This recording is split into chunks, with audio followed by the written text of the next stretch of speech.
Well, let's welcome Matt Olson here from the Atlanta Braves and the second most famous Parkview High School alumni in the Braves organization Yeah. behind Jeff Francoeur, right?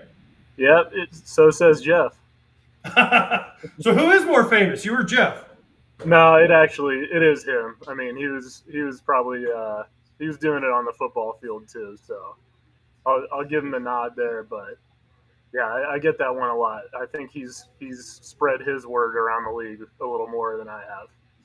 Okay, yeah, he's definitely given Parkview a little bit more love over his career. So did you become you're not a Clemson fan, you signed with Vanderbilt.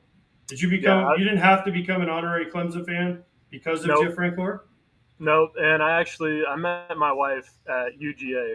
I was up there in the off seasons, hanging out and kind of living my college experience a little bit. So I claim UGA now. Oh, ooh, be careful. Be careful with me because I'm a Florida fan. So Oh, all right, all right. let's be a little careful, man. Sensitive subject right now. No, I was gonna give you a lot of love and say I love watching you play, left-handed hitter, especially in Truist. I mean, listen, anybody that can go up there in Truist and just go up there in the Coors Light zone up there in right field, it's got to be a great feeling. The thing is, you came up with Oakland. There's been a ton of discussion about Oakland A's. And actually, if you go on Google, you're still in an A's hat. You and Sean Murphy still have your A's hat. If you Google Braves roster, have you seen that? Have you seen Michael Harris' second picture? I haven't seen Mike's picture. No. Okay, What, just when you get a chance, I want you to Google Michael. Or just type in Braves roster, and you'll see you and Sean Murphy. There it is. I don't know if you can see that or not, but that is not Michael Harris. An umpire. Is it? I don't think that's right. No, I don't think. I'm pretty sure that's not right. It's amazing that you got you two in your A's hats, and you got Michael Harris as maybe it's a Halloween costume. I don't know what's going on Yeah, there. is that an old Michael Harris or is that some joke somebody's playing on him? I don't know. I don't know if you can go in there and change it on your own, but it's a bad joke at that because Michael Harris is way better looking than that. So let's not Yeah. forget that fact. Much better beard, much better facial hair, and he can play Uh, center field probably better than that guy. Probably a little better. I'll point it out to Mike. I'm sure he'll get on it. Matt, what was it like in Oakland? I know you're in Atlanta now and you're from Atlanta, so but what was it like playing for the Oakland Athletics, and what was it like seeing what they're going through now and what they're doing to the fans out there? Yeah, I always get a little careful answering this because I don't want to bash anybody. Obviously, it was an organization that gave me a chance, and I love the people and the players when I was there in Oakland.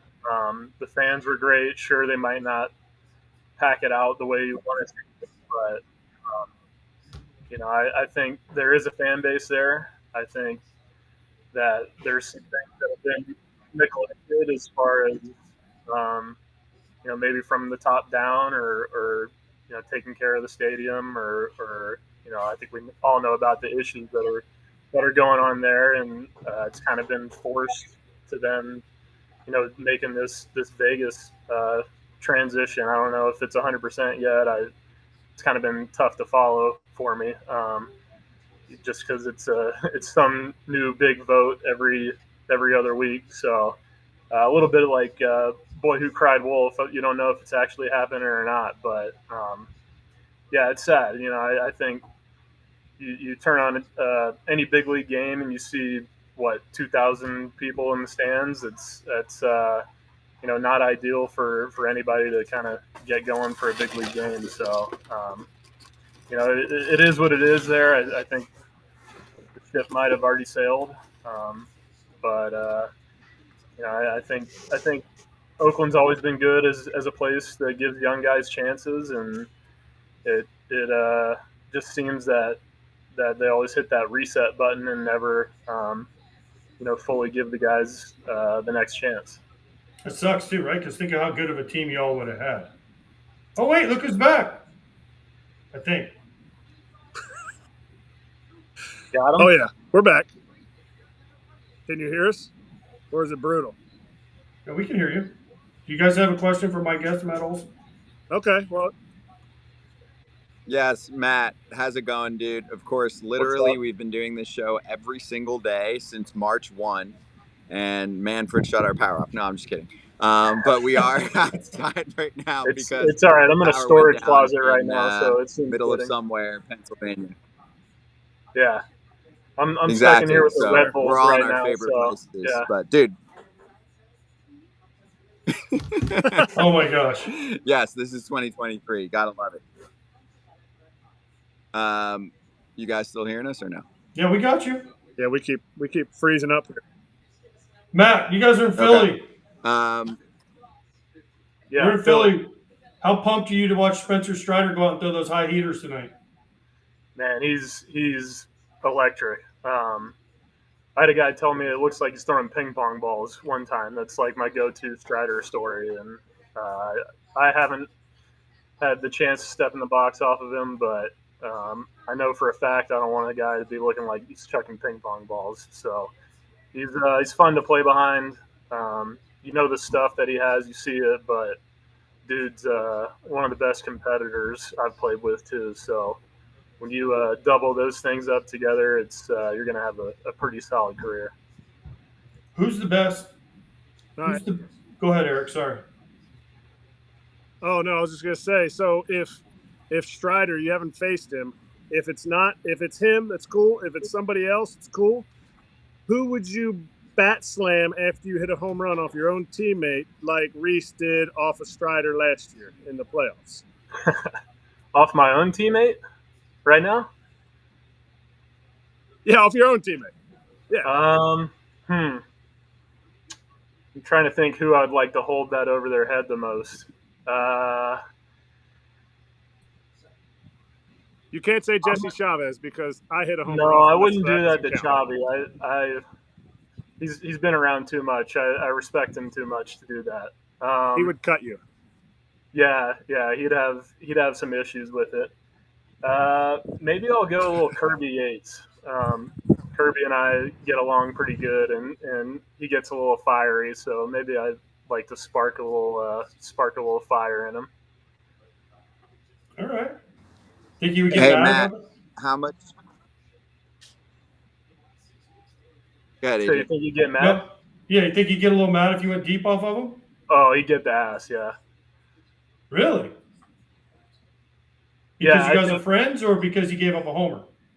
I think some sort of a combo of both. I got Bassett last year as an old teammate, and that was probably a really good feeling one because Bassett and I have a good run of talking some shit to each other. So I was able to clip him once in Truist, and I'll still hold that over his head. Matt, how much do you miss the shift? So much. No, I mean, obviously, I am a lefty who pull the ball at a pretty decent clip, so it's nice seeing a couple balls go through the four hole there. But for real, I think my favorite part about it is playing defense without the shift again. Past few years find yourself tied up on some balls to your right as a first baseman because you're either the guy's standing there or you're used to the guy being there. Maybe you don't get a good first step on it just because you're so used to that being an out. And now it's kind of like opening it back up. You get to see some good defensive plays again. I mean, I think it's awesome. Sometimes I ask the question like, hey, where were you when you found out your team signed this guy? Were you freaking out and celebrating and texting your teammates? So same thing on this question, like you said. I mean, and the defense is just a bonus there, of course, the offense too. And I just think the game looks better. It's more aesthetically pleasing. It's more of what I grew up watching. So where were you when you heard the official news that they were going to restrict the shift? And did you do like a little jump up for joy, or at least like a toast, like, fuck you, it was a good run, it's my turn? Yeah, I mean, the thought of being a 300 hitter popped back into my head. But I can't remember the exact spot. I think it was during all the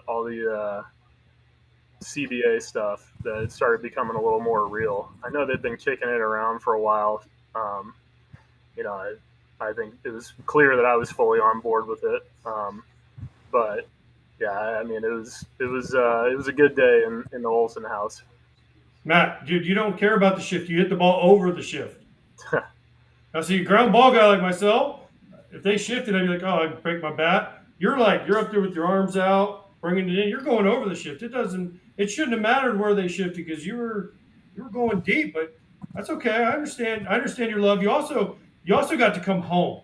Explain coming home to play to people, because what a difference it makes, and also what pressure it brings pressure on you, because you have people that are close to you saying, I want tickets, I want to come watch you, whatever it is.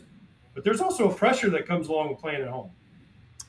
Yeah, I think it was last year was a lot of new stuff for me. You know, even from being in a place in Oakland where I'd come back home for the off seasons in Atlanta, and pretty much nobody knew that I played Major League Baseball because it's nobody's really watching the Oakland games, and nobody's staying up that late on the East Coast. So I'd come back home and kind of have a little bit of an escape where now it's a little more recognizable being a Brave in Atlanta. But luckily, the tickets haven't gotten too crazy. My parents still think that they bug me for ticket requests when it's like, yo, mom and dad, you can get tickets. They're worried about the $50 I'm spending on tickets for them. It's like, you guys get me life. I think this is pretty cool. But friends and family have been good. Obviously, Braves baseball is huge in Atlanta, so get a lot of people, reaching out. Maybe you haven't heard from in a while, who are popping into games and want to say what's up. It's good.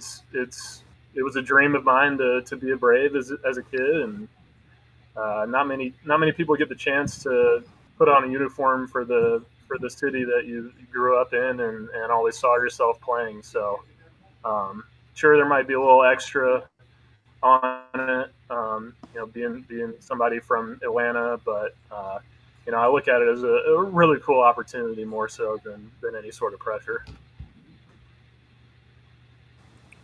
So this is your chance to call out one of your buddies or a family member to stop asking you for tickets. Like your parents, they got the free, like you're a boss, they gave you life, you'll get them the $50 tax deductible tickets. This is your chance to call people out that you're like, hey, yo, Uncle Jimmy, like you're not even really my uncle, like quit calling me. No, I really don't have anybody. I probably think I'm lying, but I don't know if we just set the tone early or what. But everybody's been pretty good. That doesn't mean that's me asking for more people to ask for tickets, because that's not going to be the case. But nobody's been blasting me for them. Nobody? So what would it mean? What would it mean as a Atlanta Brave fan growing up in that area to win a World Series this year? I mean, that's why you play. I got to kind of live through the other guys last year at the beginning of the year when they had the ceremonies and getting the rings and seeing the love that the city was giving them for winning the year before. But obviously, I wasn't a part of it. That's the best thing you can do is to hold the trophy at the end, be a part of a special group, and go on a long run. And that's something that I need to experience. And I think we got the team to do it. Matt, do you like your teammates? Because you're stuck with them for the next 7 years. I think pretty much everyone. I think every single teammate is you have for 7 more years, don't you? Yeah, we got a pretty locked up core here. No, we got a great group. Shoot, and I'm 29, but I feel like the old guy out of all of the ones that are locked up. Between Mike and Ozzy and Ronald and Riley. It's Strider. It's a fun group. You see the talent on the field, but it's full of guys who like to have fun in here, and when it's game time, it's we still have fun out there, but kind of no bullshit and just go play and try to win. And it's sad as it is, I don't think that's the case everywhere. I think we're really good about not having a lot of egos, and it translates to some dubs. So if everybody's locked up, who's paying for the spread? Who's paying for the meal when you guys got an off day or the golf outing?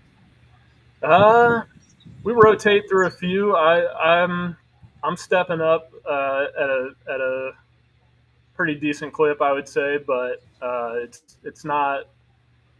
Part of it is selfish because the first dinner I paid for last year, I got like 4 knocks the next day. So I'm normally the first one to toss my card in there strictly for myself, and we have some other guys fighting to pay for the same reason. But I might pull the throw my card to the waiter or waitress before we sit down and slide in there. Hopefully, hit a couple homers and slide it by them. That's a pro move. That's big. It pays back, basically. No, it's big. Right? Yeah. Absolutely. Hey, what's the number one question, Matt, that you get from Braves fans, whether it's in real life or on social media or something that stands out that's funny that people ask you about? Man, number one, you hear all kind of stuff. I don't think there's too many recurring questions. I'm getting tagged in a fair amount of why don't you shorten up with 2 strikes questions right now, which are always awesome, but I'm typically not responding to those. That's probably the hottest one at the moment. Yeah. You tell them again, you hit it over the shift. You don't need to choke up. You're paid to go deep. Yeah, I tell them that's a great idea. I haven't thought of that yet. I love that answer. Yeah, no, I haven't tried that. I haven't even thought. I didn't want to try that. Yeah, that's all right. I'll try that today. How many cheesesteaks have you eaten in Philly? Over my career or currently, like this today? Today. I got 0. I got 0 today. I had a little late breakfast, so I thought the cheesesteak was a little aggressive, but maybe I'll go post game. Definitely got to get one tomorrow. I don't think I'm chasing any records out here. You're not a get a cheesesteak for breakfast because they make a breakfast cheesesteak there. Yeah, I haven't done that one either. Oh, and then they do the cheesesteak pregame. Yeah. And then you get the cheesesteak wrapped in the tinfoil to go on the plane. Maybe I'll go breakfast Philly our last day here. That's how you catch the records right there.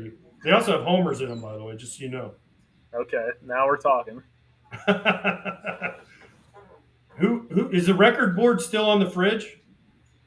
Yeah, they have it over there. I don't know what it's at now. Because forever it was like a bullpen catcher, wasn't it?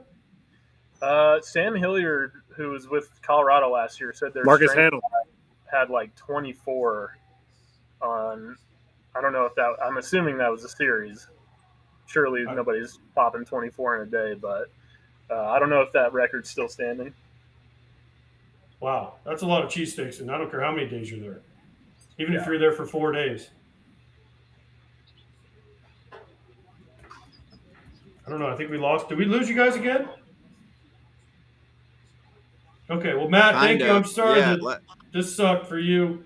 It was good for me, though, because I didn't have to see Scott. But we'll definitely have you back on when Scott and Eric are back on. But thank you. Go hit a homer today. And when you see Wash and you see some of the boys of the Braves that I played there a long time ago, and Ozzy, who's like one of the last guys I played with on the Braves, tell them all hello. Will do. My favorite organizations. Thanks, Matt. Appreciate Good luck. It. Yeah, thank y'all.